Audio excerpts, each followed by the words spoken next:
آدمی تھے.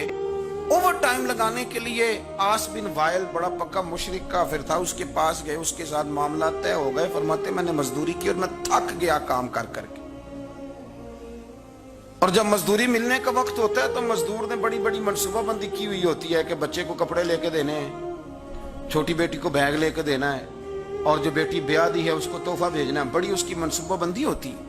وہ کمیٹی بندہ سال پورا انتظار کرتا ہے, اور کمیٹی والا اگر کہے نا 10,000 کم لے لو, بندہ کہتا ہے یار تیری مہربانی, میں نے تو سارے پیسوں کا بیلنس کیا ہوگا اور بڑی میں نے انتظار کیا ہے کہ یہ دن کب آئے گا, اور تو مجھے کہہ رہا تھوڑے کم لے لو.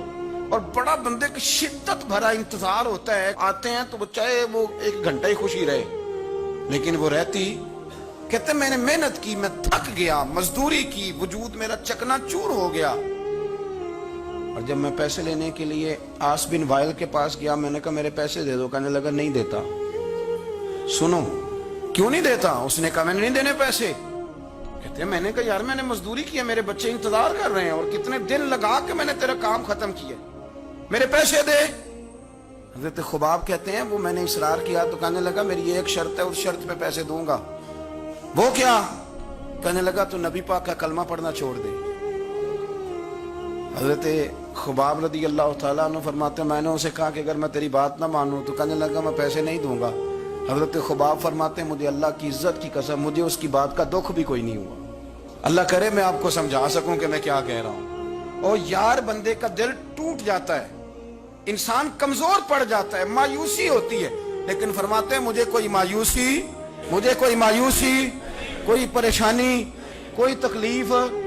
اور شارحین نے لکھا ہے کہ وہ فرماتے ہیں میں واپس آیا تو ایک صحابی مجھے کہنے لگے 2 منٹ کے لیے کیا ہی دینا تھا, پیسے تو لے لیتے, اسلام حکمت کا بھی تو سبق دیتا ہے نا. اور میں نے کہا چھوڑو, 4 پیسوں کے لیے میں 2 منٹ کے لیے بھی مدینے والے رسول کا انکار نہیں کر سکتا, 2 منٹ کے لیے بھی انکار نہیں کر سکتا. پیسوں کا کیا ہے, اللہ پھر عطا کر دے گا. حضرت صہیب بن سنان رومی حضور کے صحابی ہیں, روم سے مکے آئے تھے اور بڑی مشقت کر کے مال کمایا.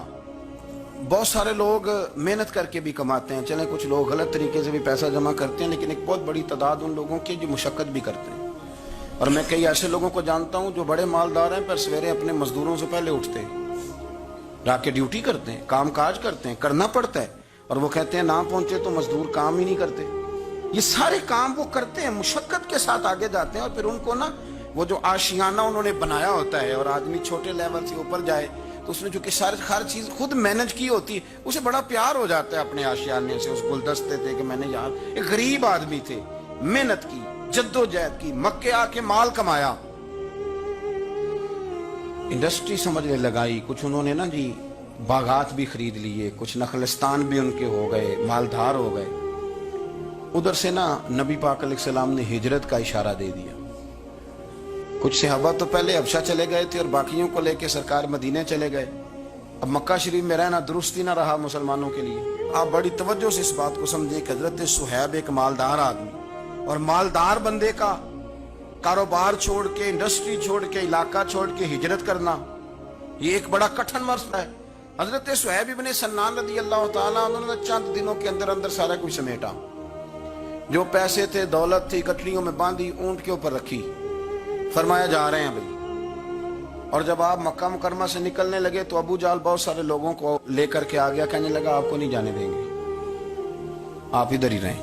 اور یہاں ایک میں معاشی بات بھی کر دوں, ہمارے حکمران معیشت کی بڑی بات کرتے ہیں. ابو جہل جاہلوں کا باپ تھا, اور اسے بھی اتنا پتا تھا کہ انویسٹر کو ملک سے بھگایا نہیں جاتا, یہ اسے بھی پتا تھا.